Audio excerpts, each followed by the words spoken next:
This is Health, Wealth, Wisdom, Parents Edition. Welcome to our summit where we bring you exciting, renowned experts from all around the globe. Your host is a clinical neuroscientist, an inspirational speaker, and an international coach. Please welcome Dr. Ali Lankarani, affectionately known as Dr. L, the Parent Whisperer. Hi, guys, and welcome back. If you are joining us for the first time, welcome to Health, Wealth, and Wisdom Summit. I am glad to be here, and I thank you guys for carving time out of your busy schedules to be with us.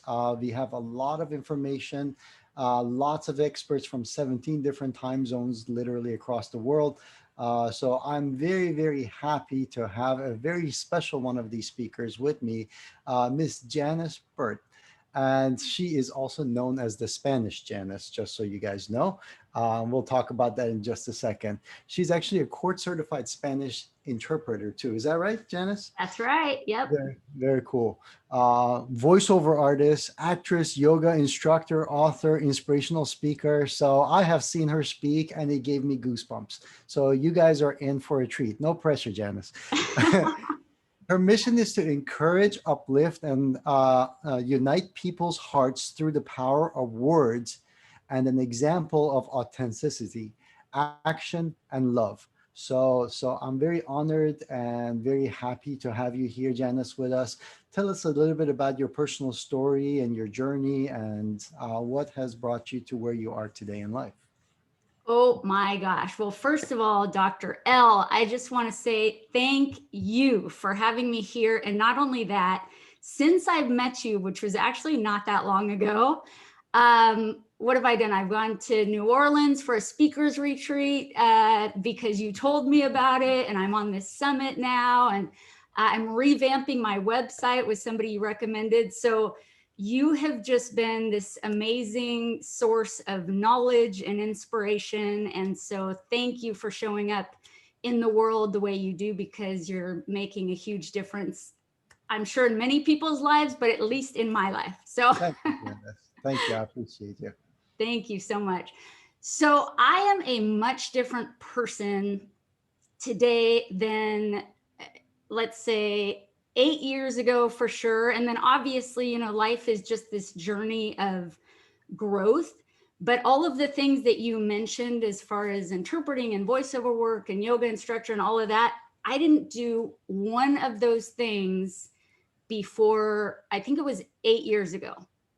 So all of that happened within these last 8 years of my life that I would say have just been some of the hardest, but some of the best years. And I think that's the key with transformation is it's hard and painful, but it is so worth it. And the beauty on the other side and the power of who we become and are becoming is just amazing. So I'm really grateful for my journey. And I will say I used to be a very, how should I say this, award-winning people pleaser. I was like the best, trying to make everyone else happy at the expense of my own well-being. And I know a lot of people can probably relate to that, especially as parents, just that burnout mode, because we can handle that for a while and we can juggle all the things and try to be everything to everyone, but it only lasts for a certain amount of time before we just can't do it anymore. And it's it can be pretty painful to be in that place. So as a recovering people pleaser, I'm all about how can I change myself? What are the things, how can I take personal responsibility for me instead of getting validation from other people, and instead of blaming the entire world for how horrific everybody is to me? It's like, wait a minute, how am I showing up? What am I doing in life? And so that's really what I've been focusing on in these last 8 or 9 years ever since my divorce, which is where I hit rock bottom and where my world kind of flipped on its head. It's been this journey of eliminating all of the things that don't serve me, the fear, the doubts, the limiting beliefs, the self-hate, like all of those things, slowly replacing them, because we can't just wish them away or be like, don't be like that anymore. You know, we have to actually replace them with other things. So that is the journey that I'm on, and it's exciting, and it's scary, and it's fun. It's all the things, and I'm having a blast. I know that you transform lives, and I have been privileged enough to witness some of the transformation in your own life during the past short period of time that I've seen it, which is amazing. That how people can change in such an amazing way over a short period of time. And I believe that, like, you're going places. Things have been changing for you. You say 8 years, but I don't think like, I look at just the past few months, and just the past few months has been amazing. So I can only imagine, like, when you put it in 8 years and the exponential change that happens, and that could be frightening for some people, that change. So you got to be ready for that, correct? Oh yeah, and it's frightening to me. I mean, literally there's days where I'm like, what am I doing? That little comfort zone, that shell, that protection that I used to put around my, not just my time and myself, but really around my heart. I'm taking that down. And yes, there's vulnerability, there's feeling of weakness and all of these things, but it's like knowing that we have a purpose in this life, and knowing that I truly want to become the best version of myself, which is kind of what this talk was meant to be about, is really becoming the bold and the beautiful. And by that, I really meant like the best, the highest version of ourselves possible. And that, if it was easy, everybody would do it, and it would be, you know, no big deal. But that's what I want to do, is encourage people to continue on that path in their own lives, because it's been so healing for me and so beneficial. And walking through fear has been one of the best things that I've ever done, and one of the hardest things. So I'm going to just put this right at the beginning of this, that we should all just get used to the fact that stepping into the unknown is an anxious and nervous feeling, an anxious and nervous time. And we should just get used to being in that, because that means that we are stepping into the unknown, or we're going someplace we haven't gone before, right? Yes, I would say, you know, that you're growing. So as long as we keep that in mind, oh, I'm feeling terrified right now. I'm feeling like I don't want to get out of bed right now. I'm feeling all of these things. It means, oh my gosh, this is the time to keep going, because you're leveling up. You're growing. So yes, like, if we reframe it in our mind and go, okay, this is scary, but the reason it's scary is because I'm growing. And ultimately that is my goal, is to grow and evolve. Then, okay, one foot in front of the other, one baby step after the other.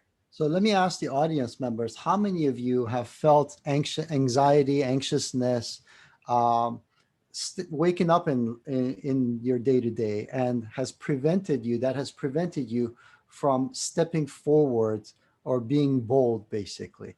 That anxiety was a stumbling block, because I mean, I woke up this morning and I have this summit, hundreds of people that are going to be around the world, and I need to deliver. I was nervous. I was anxious, right? And to sit in front of my computer and know that, you know, in a few hours, We're going to be delivering amazing content. People's lives are going to be changed, and making sure that I can do my best to deliver that to people. I was nervous. So how many of you would have felt that you had the anxiety, and so say me on that, so that I know that you're actually with me, that you have gone through these experiences in your life. And secondly, how many of you have felt that anxiety and decided to step back? Because that's also important as well. And then Janice, I'll let you talk because I know that this is actually your forte, not mine. But I really wanted to make sure that the people are in this, because I have felt that way. I have been the one that has stepped back. And anyways, take it away before No, thank you. I actually love conversation. So that's what I was going to say. Anytime I'm saying something, just like jump in and let's have a conversation about it, because that's actually my favorite thing to do. But yes, so as I was thinking about this, I was like, well, what are the things that I have done to become the best version of myself? Like, what has my process been? And so I broke it down into kind of 3 steps, and they're pretty massive. They're kind of big, but first of all, I wanted to talk about what is our highest self and that concept. And for everybody, it's different because we're all individual people. But I would say the reason why this resonates with me so much is before I actually had this visual image of myself, I was highly insecure, very much dealt with the not good enough feelings, and lived from this place of fear, just deep fear. You know, it was this kind of inside of me feeling. And the best visual image I could think of was a drowned rat. So I don't know if you could picture just like wet hair covering your face, shoulders hunched over in this kind of protection mode. Right. And that was me. That's actually how I viewed myself. And I even had the words that went along with it. You're a loser. You're ugly. Wow. You're unlovable. Right. And I mean, I would tell myself these things for years and years. And then as I went through my divorce and hit rock bottom, and like I said, I was a people pleaser, very codependent, getting all of my validation from outside. When it was just me and I was left alone with me, and I had to decide, okay, what am I going to do? Who am I now? I started doing a lot of therapy things and reading self-help books. And so I went and did hypnotherapy, was one of the methods that I sought out. And because I wanted to change, and I just didn't know how. I felt so stuck. So in this hypnotherapy session, I ended up, it's where you get into a very deep, relaxed state, you know, mentally. You're the scientist here, so I'm sure you know about how all of that works. I don't. I just know what I felt and the experience of it. But during that time, my hypnotherapist, she was talking me through visualizing the best version of myself. And so I came up with another image, and it was me on a cliff overlooking the ocean. And in this image, I could just see my back, but I had this white flowing dress on. And the main thing about it was not so much the visual of it, but the feeling of it. It's like my shoulders were back, my heart was forward, I was open, I was confident, I was loving, I was powerful, and I was purposeful. And I felt that, and I knew, I was like, that woman is me. You know, that woman is me. I'm buried. I'm buried right now under fear. I'm buried under false beliefs and limiting beliefs. So that experience was amazing because I actually got to see and Wow. feel the highest version of myself. That's amazing. You connected to that person. It wasn't an image, but that was you, basically. That's the key point there, right? That's awesome. Yes, Awesome. exactly. So that was me. So everybody has that. We all have this higher version of ourselves. And how do we get there when we feel like life has just like crapped on us, so to speak, or all of these traumatic events have happened. And I mean, really horrible things happen in life that can feel so overwhelming and burden us. So the 3 steps that I have taken and continue to take in connecting to this highest version of myself. The first one is love. The second one is be. And the third one is to do. So love, be, do. Okay. And go ahead. No, that's cool. Love, be, do.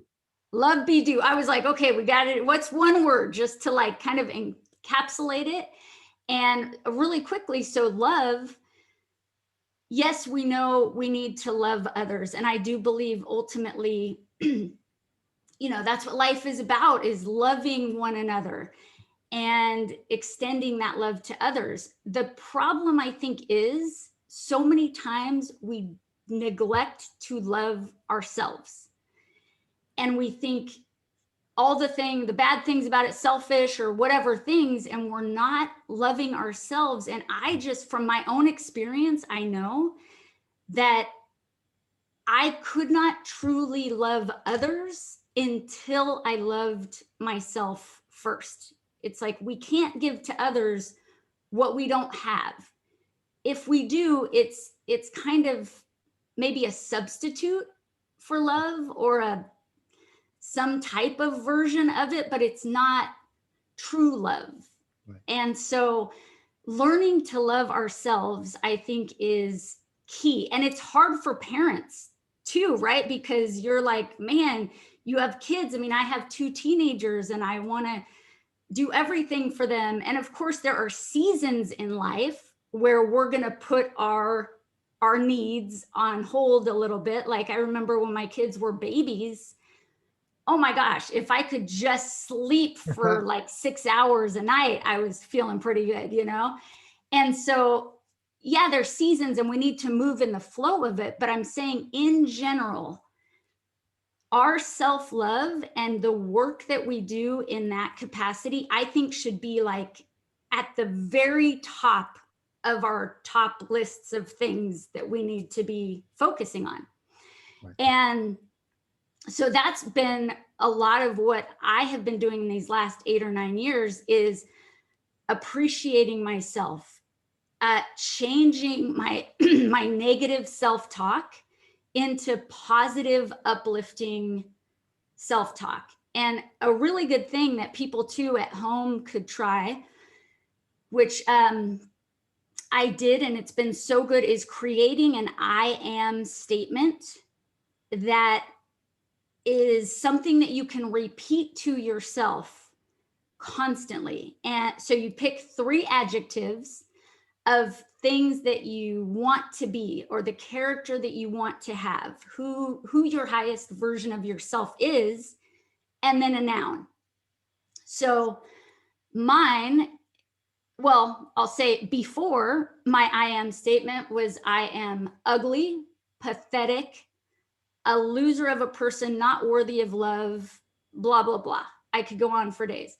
So can I pause right there? Yeah. Because I have a question, because I actually had the very realization just a couple of weeks ago that, I don't know at what point in my life this happened, but like I realized it and I wasn't even aware that I was having that dialogue with myself, because it has become such a part of my vocabulary and my internal dialogue that is going on like on repeat in the background. And it was about being upset, that like I'm upset, like you were saying, I'm upset, like I'm so upset, such and such. And then you would rationalize yourself being upset, so that you could continue feeling upset. uh, and I realized I've been doing this for decades, and why have I been prepared? But I wasn't aware of it for decades, basically, right? Oh, But totally. that was like part of my natural state, that I'm being upset all the time, right?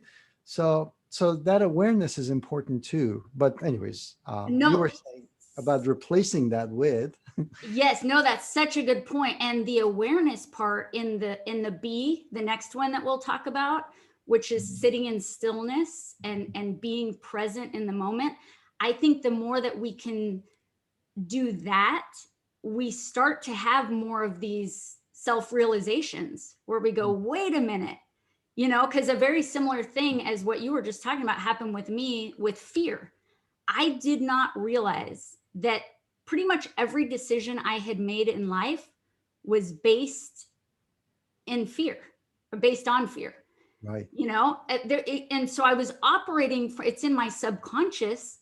So my decisions and my thoughts all reflect fear, but I didn't know that on a conscious level until much later. So you're totally right. There's this awareness piece that without it, we actually can't change anything because we're unaware. Right. So that's a And, great point. and sometimes, like, you want, like, people see you and they want to help you, so they say, so why are you upset? So now you verbalize and put it out in the universe more of the same way of thinking and rationalization, focusing more on why you're upset. So that doesn't help the situation either. So what's the solution here? Exactly. So the solution is replacing it with something that we want, or something positive, something empowering. So my new I am statement is, I am a confident, powerful, and purposeful woman. So everybody just think of those three adjectives that most resonate with you as to what you want for yourself, how you want to be, and say it in the present tense. I think this is a good point too, to speak it as if it were so. Okay, so I Because want to have a practice on this, because some of us are not trained, or most of us are not trained in thinking in that fashion. So can you guys put in the chat box some adjectives that you would want to see? The stuff that Janice is talking about. Let's see some of those adjectives. How do you want to see yourself? How are you in a positive light? Let's see those adjectives and see what kind of things we can come up with. And that might be helpful to other people that might be struggling in thinking and putting out the positive thoughts and the positive images of themselves. So I have strong woman. Come on, guys, wake up. This is work. We got to do it. Lovable. I like that. that's good. You were talking about being able to love yourself, basically. Um, A lot of times they're actually the opposite too of what we have been believing about ourselves. So I say I am a confident woman because I was so insecure mm, before. So mm, if you have felt weak, then I am a strong woman is a great adjective to choose. They tend to kind of be the opposite of how we've been operating in the past. okay, cool. All right, confident. That would be another one. So what would be the opposite of upset? Like what I was saying. I am happy. I am content. I am Delighted. delighted. I'm joyful. Yep. Right? Because there's nothing upset about those adjectives. They're like free. I'm lighthearted. Yeah. Oh, I like that. Enthused. That's cool. Thanks, Oh, Jennifer. that's good. Yeah. Oh, I like this one. I am the captain of my ship. Yes. Very cool. That's good. I used to have a mentor that would say, if find something to laugh at, and if you can't find nothing, then laugh at nothing, because there's always plenty of nothing to go around. So Nice. Yes. And joy and laughter is one of those things too to incorporate into our lives. I think sometimes, at least for me, I can tend to take myself too seriously. And actually just recently, I knew this about myself, even though I love laughing, I really do. And I'm like, I had a friend in high school who would be embarrassed to go to movies with me that were comedies because I would laugh so loud and like from the gut that it was too embarrassing for her, you know? But I actually joined this group where the final presentation was to do a stand-up comedy routine. So that was fun for me because humor and comedy actually shifts things for us. They shift our perspective, right, which I found fascinating. And so I'm going to look a little bit more into that as well. Cool. All right. So you were saying about finding adjectives and having adjectives and replacing those negative things with almost like their opposite, so that we start having a different dialogue with ourselves. Yes. So the dialogue thing, and then we're talking about self-love. Another component to this, because it's not all just bubble baths and stuff like that, even though that is cool. Self-love, I think one of the main things is keeping the promises that we make to ourselves. Because when we do that, we start building up this trust in ourselves and this respect. And that all, they're building blocks to loving ourselves. So I would say be careful with the promises that you make to yourself, make them doable and achievable. But when you make a promise to yourself, keep it. Keep those promises. Like, just as an example, since I realized that I want to start speaking more, I decided I was going to do 30 days of Facebook Lives, right? And just go on and 30 days. This is last year when it was hard. Oh my things God. to talk about really fast. You're not kidding. So I'm like, oh, this will be a great idea. I'll put it out there. So I'm committed. And then I have to keep this promise, which would have been fine. But on day 28 of day 30 of my Facebook Lives, George Floyd was murdered. And we had that whole thing happen. And I'm sitting there thinking, are you kidding me? There is no single cell in my body that wants to go on a Facebook Live today and talk. And honestly, I almost didn't do, in my mind, I'm justifying the reasons why it would be okay for me not to, but I did it. And I was able, I think, also to speak some words of love and solidarity, and something that I never would have done had I not made this commitment to myself. But I'll tell you, after doing something like that and keeping your promises that you make to yourself, you really do develop that trust and love and respect and appreciation. So I would say also keeping promises to yourself is a part of self-love. So that's the one component, is love. The second is to just be. And see, even me pausing there, I'm still working on this a lot, because I can tend to do and be out here and I'll do all the things, but to sit in stillness and to allow the time to connect to ourselves, to go back to basically like the essence of who we truly are, and be just in quiet in the present moment, is so crucial. And we don't do it nearly enough. At least I don't. And I know it's in our go society, it's hard for people, I think, to sit still, not just because we're constantly going, but because we're kind of scared of the pain or the things that will come up when we sit in stillness. Yep. And I was just going to mention a little tidbit on brain is that because you get so much of your stimulation through movement and all the stimuli that's coming through your senses, when you sit still, when you try to clear your mind, the first thing that happens, then your brain starts turning on and looking for stimulation. So it really like dials up that microphone to hear every little thing out there, and not just out there, but also in here. And sometimes you're afraid of what you might hear basically because of that. So you turn the microphone back off and you're off doing what you're doing. Exactly. Exactly. But like you were saying, for the awareness, for us to truly connect to ourselves and to have these moments of awareness, I really believe that this is a great opportunity for that to happen.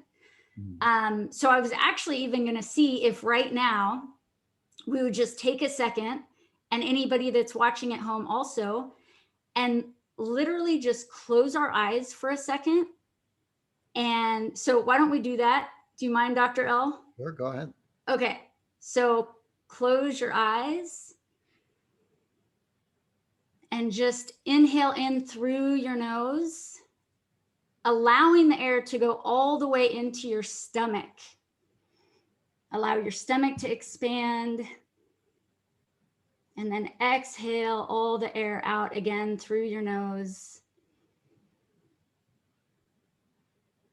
Many times we're very shallow breathers, so doing this allows us really to take the air all the way in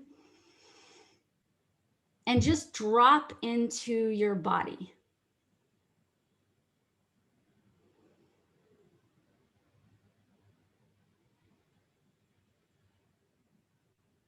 Continuing to breathe deeply and cleansing breaths.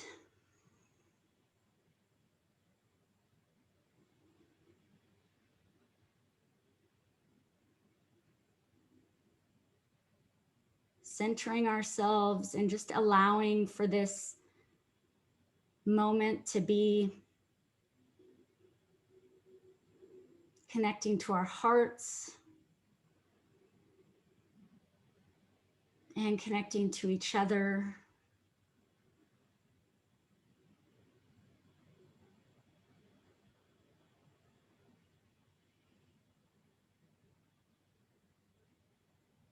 And slowly blink your eyes open. So even just for, I don't even know how long that was, not very long. But if we're feeling all of our energy out here, and which I'm really good at, as you know from that speech where you saw me shaking, my energy tends to go out here.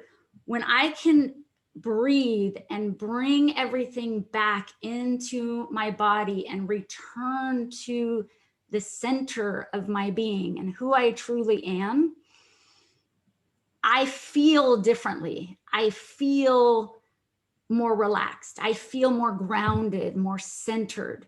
Yep. So if you could just take time out every day, and part of this is also the self-love because it's self-discipline.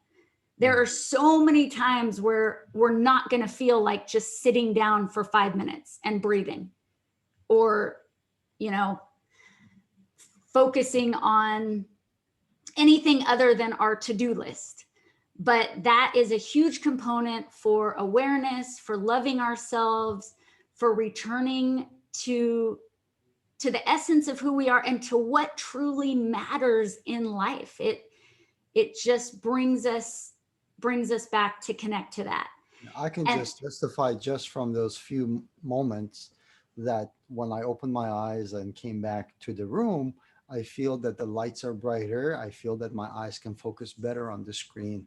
And that was just it wasn't even a minute basically. So that was amazing how fast your brain responds to something like that. Isn't it crazy? And I keep going, Janice, why are you talking yourself out of doing this?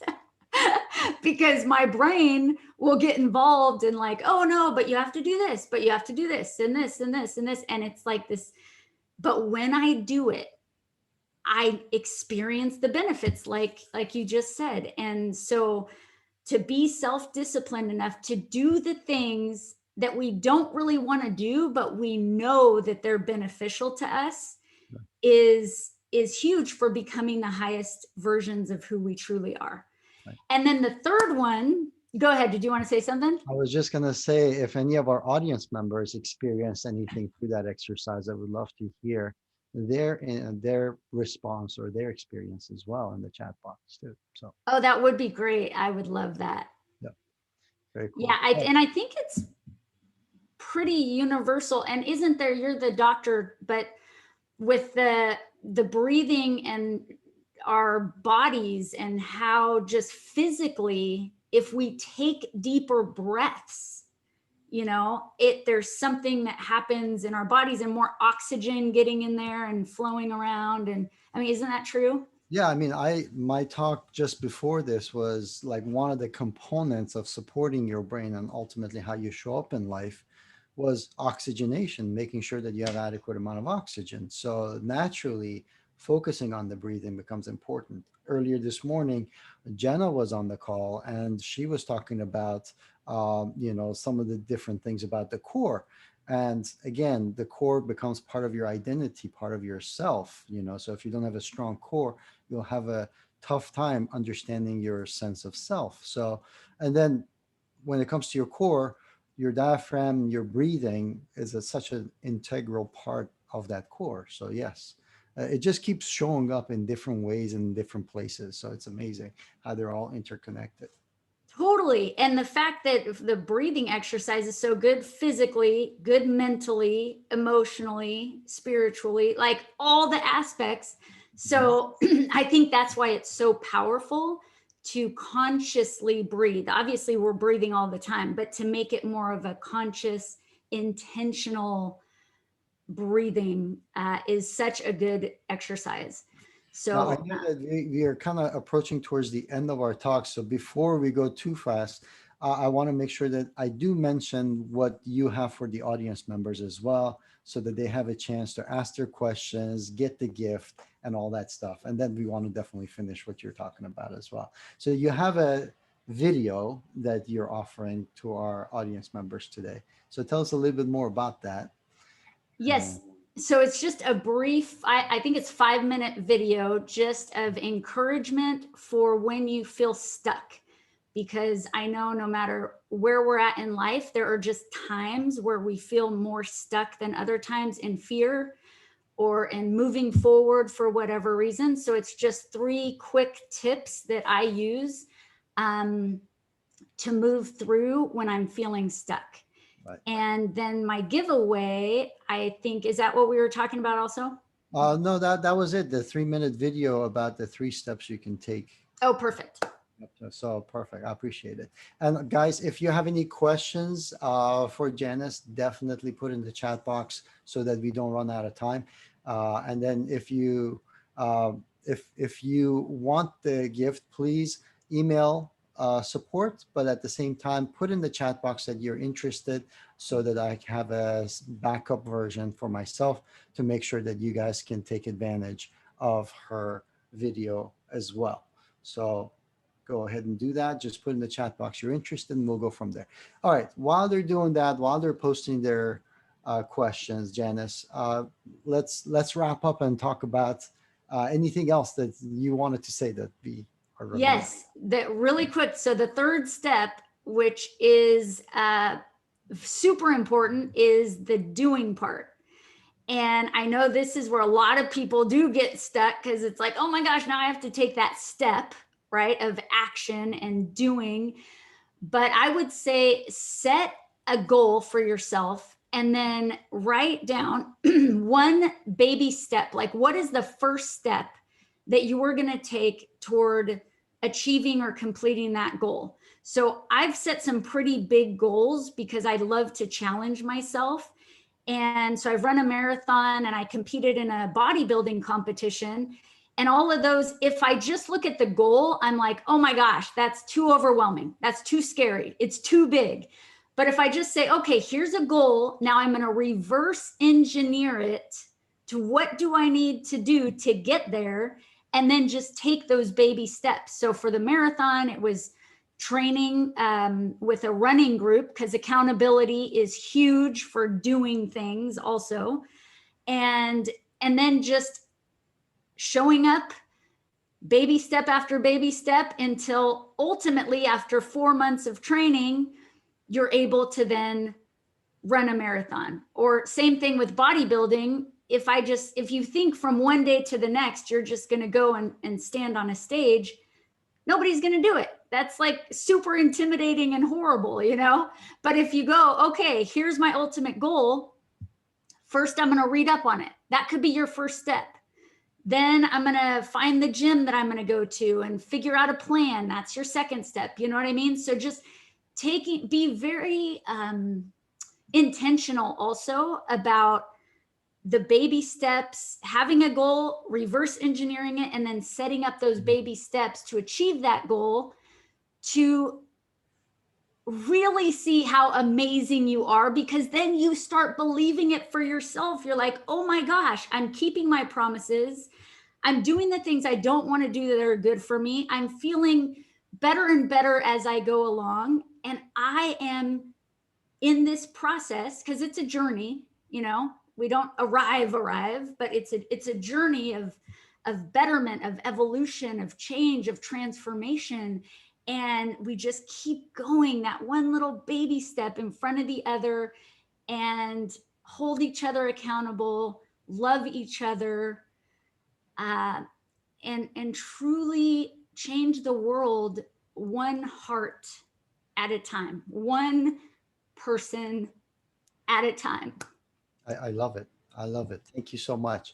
And actually, that is, I love the part about taking baby steps, especially when it comes to keeping your own promises, promising something little to yourself, but making sure that you achieve it, because it gives you confidence. So all those other times that you might have doubt and feel stuck and have anxiety, then all of a sudden you have the confidence from these seemingly simple things that allows you to overcome those challenges and those situations. So it's a powerful tool that you've given, you've shared. So thank you so much for doing that.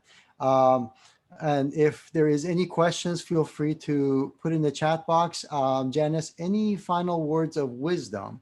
Yeah, you Just, still 200 songs.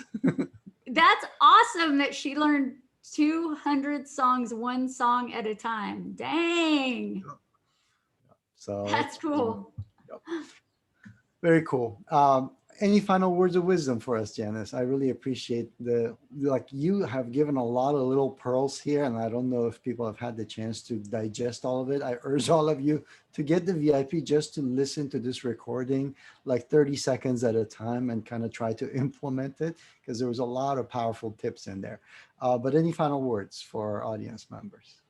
I just want to say, I think you guys are amazing and are brilliant, are beautiful, are bold, and are stepping into your power. And I would say, don't back off of that. Continue to step into the fullness of who you truly are. Remember who you truly are, and show up in life, because we have, as far as we know, this one limited life span, and we don't want to waste it, and we don't want to live in fear and live trapped and, you know, supposedly protecting ourselves, but really we're just protecting ourselves from love and peace and joy and fulfillment. And so I just want you guys to know how powerful you truly are, and to keep stepping into that and walking that path. And I am right alongside with you. Thank you. Those are powerful. It resonates so deeply with me, because I believe that every single one of you there have a mission and purpose that is absolutely essential to the other 7 billion of us that are on this planet and the future generations. So don't keep it inside of you. Share it with the world. So absolutely. Thank you, Janice. Yes. I really Thank you. appreciate it. Thank you guys for being here. I appreciate you, Janice. And I look forward to having you guys. Amazing speaker. We're here with Dr. Al from RoleModelMaker.com. He's on a mission to support, inspire, and empower as many people as possible to step into their thrive and leave a legacy. Join us back at the top of the hour. See you guys with more speakers coming right up.